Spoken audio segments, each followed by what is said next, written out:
Welcome back. I hope all of you are doing great.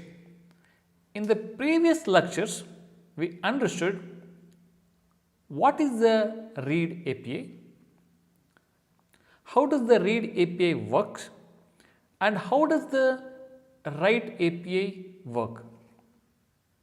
As a part of this lecture, we will understand to read the CSV files and what are the different options to read the CSV files.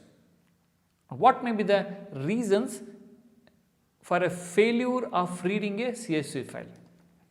Let's get started. Before we really get into that, if you remember, Spark supports 6 core data sources. Will you be able to recollect them? One of them is structured, any JDBC, ODBC connections, and the second category is semi-structured. We have some options, we will see that now, and the next one is unstructured format, where text files come into picture. What are the different formats which are supported as a part of the semi-structured files? First one is we have CSV format.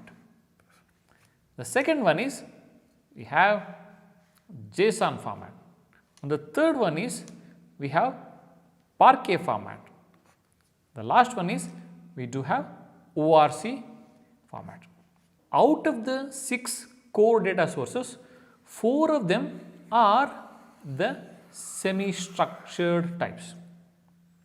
Within that, as a part of this lecture, we will be studying more about CSV files. Any idea what is CSV? It is a very common format which is available in the industry. CSV is nothing but comma separated values, and this is the most common text file format available in the industry. If you have seen multiple people using their CSV file for multiple purpose. If you want to look at how does the CSV file look like, each line represents a single record. After that, commas separate each field within a record.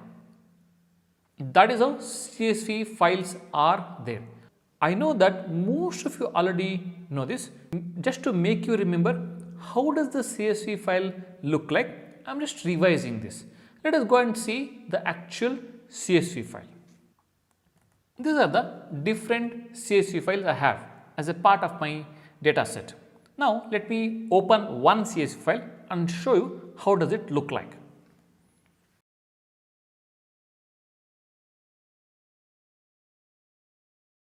As I indicated, CSV file, one line represents one record, and in each of the record you can see the columns are separated by comma, and we do have multiple records. This particular CSV file, we do have 3 columns. They are destination country name, origin country name, and count. I hope you got a hang of how does the CSV file look like. Even though CSV files seem well structured, they may deceive you. It is one of the trickiest file format to be handled. We cannot make many assumptions in production about how does the CSV file look like, whether it is separated by a comma or it is separated by a semicolon or it is separated by some other value. So, even though it seems very simple enough, it is one of the trickiest file format. CSV reader has many options. That is because, as we already understood, CSV file is one of the trickiest format. That is the reason Spark creators have provided many options to read the CSV files. So, why have they provided the many options? That is to work around the issues whatever we face while reading the CSV files. Some of the issues what we face is assuming that you have a columns. So, if you have a comma within the column where delimiter itself is a comma, then isn't it tricky? It is tricky. And then if the null values are labeled in an unconventional way, that is also very difficult to handle, because these are the different challenges what we face while reading the CSV files. Spark has provided multiple options to read CSV files. As we understood, there are multiple options. These are some of the representative options what we have in CSV file.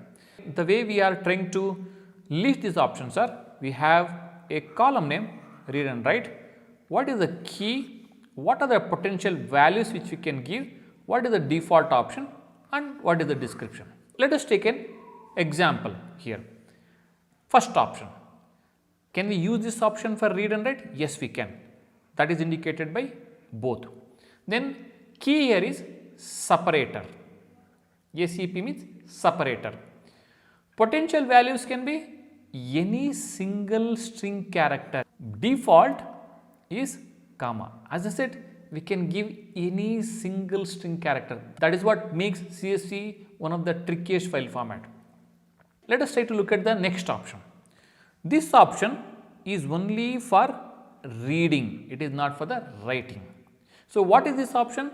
This is a escape key. If you want to escape any character, we can provide the default value.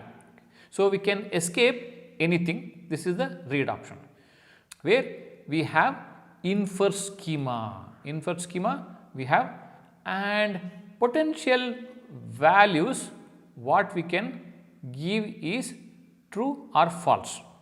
Default is false. How do we read the CSV files now? We can read the CSV files by using the data frame readers. So, that way we already understood, to read any data source in Spark, we got to use the data frame reader. For reading the CSV file also, we got to use the data frame reader. How do we specify the data frame reader? By using a read attribute. So, then in the format, we have to specify the CSV format. After specifying the data frame reader by a read attribute and format, we can provide multiple options. We have already seen some representative options in CSV file. Some of the options we can provide are like header can be a true, option like what is the mode. We have already studied about the mode, right? So, the mode also we can give here, and also we can give option as a infer schema. After specifying the data frame reader, we can provide multiple options. Any idea what may be the reasons for the failure of reading the CSV files? Can you think of by pausing a video? Some of them are schema mismatch. Assuming that CSV file what you are reading has schema